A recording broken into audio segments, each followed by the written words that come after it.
Sveiki, mīlīši, šajā ziemas dienā! Es esmu Džese. Man ir 2 gadi, un uz Rīgas pilsētas dzīvnieku patversmi Ulubele mani atveda suņu ķērāji. Tā bija saules pielieta un karsta jūlija diena, kad es aizmuku no saviem bijušajiem saimniekiem, kuriem bija tikai apgrūtinājums.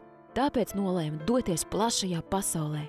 Jau pirmajā brīvsoļu dienā, slēpjoties no svelmes kādā Prūšu ielas daudzdzīvokļa nama kāpņu telpā, smagajās metāla durvīs salauzu ķepu. Tā tik dikti sāpēja, un nama iedzīvotāji nolēma, ka patversmes darbinieki man varētu palīdzēt. Ķepu veterinārā ārsti izārstēja, un nu jau pusgadu šeit ir manas mājas. Bet jaukākais ir tieši tas, ka tieši šeit esmu satikusi savu labāko draugu, melni brūno, 8 mēnešu jauno draisko suņu puiku. Tagad mēs kopā varam izskrieties pa mežu ar patversmes darbiniekiem, izrotaļāties un sasildīt viens otru augstajās ziemas dienās. Mēs būtu patiesi laimīgi, ja mājas varētu atrast kopā.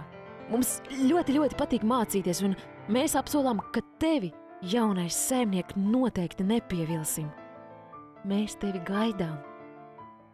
Jūs varat palīdzēt nelaimē nonākušiem ķepaiņiem, piezvanot uz maksas tālruni 900 60 83, maksa 1 lats.